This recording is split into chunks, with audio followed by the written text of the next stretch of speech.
우리는 지금 3.1 경축사에 이어 또 한 번 쓰레기 같은 그런 발언을 듣게 생겼습니다. 정말로 참을 수 없습니다. 이게 윤석열 정부가 말한 한일관계 개선입니까? 이것은 역사의 명백한 퇴행입니다. 작년에 우기우기 앞에서 한국 해군을 격례시키는 일이 있었습니다. 이제는 우리나라 기업이 일본 전범기업 대신 줄줄이 불려가 배상하게 생겼습니다. 이미 명단이 나왔더군요. 농협, 수협, 한국도로공사, KT, 우리나라의 굵직한 공사들, 기업들, 이제 일본 전범기업 대신 배상하는 친일기업으로 전락하도록 만드는 게 윤석열 정부입니다. 이게 한일관계 미래 개선입니까? 청소년기금? 이거 이미 양금덕 할머니께서 10년 전에 미쓰비시와 공식 협상할 때도 나왔던 안입니다. 피해자가 사죄배상 없이는 절대 안 된다고 박찼던 그 안을 어떻게 지금 우리 외교부가, 우리 정부가 그거를 해법이랍시고 들고 올 수 있는 겁니까?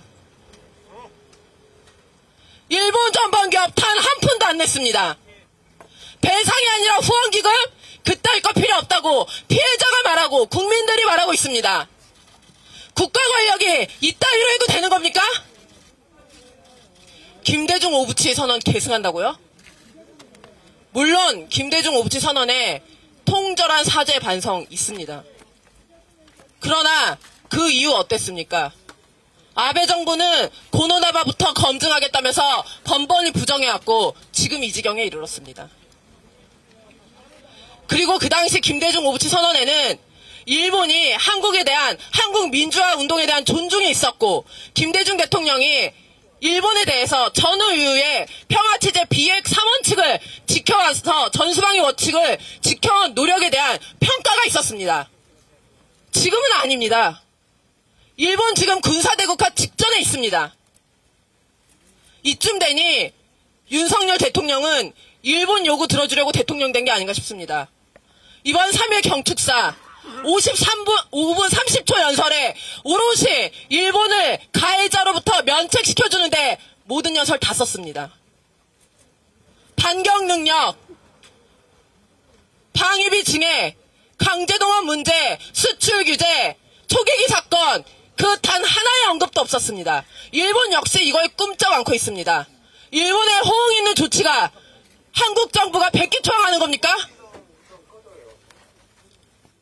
정말 많은 문제들이 있어서 반대하지만 일본이 식민 지배를 불법이라고 생각한 적 단 한 번도 없고 지금까지도 합법이라고 주장하는 그 주장 그대로 받아나 이번 안을 제출했다는 것이 가장 큰 문제라고 생각합니다. 역사적으로도 절대 인정할 수 없습니다. 피해자의 투쟁을 봐서라도 절대 용납할 수 없습니다. 이 투쟁의 시작을, 끝을 반드시 친일 매국 윤석열 정권을 무너뜨리는 대로 할 것입니다. 이상입니다. 네, 분노에 찬 발언이었습니다. 역사를 잊은 민족에게 미래는 없다고 했습니다. 독립운동 선생님들, 순국선열 열사들, 일본군 성노예자 피해자분들, 강제동원 피해자분들, 피눈물을 흘리고 계실 겁니다. 3월 1일부터 3월 6일 지금까지 너무나 치욕스럽습니다. 반드시 되갚아줘야 될 것 같습니다. 맞습니까? 네, 윤석열 정부에게 우리 국민들은 국민이 아닌 것 같습니다. 일본으로 돌아가라고 해야 될 것 같습니다. 구호를 외치겠습니다. 친일 매국 정권 윤석열 정부 규탄한다. 규탄한다. 규탄한다.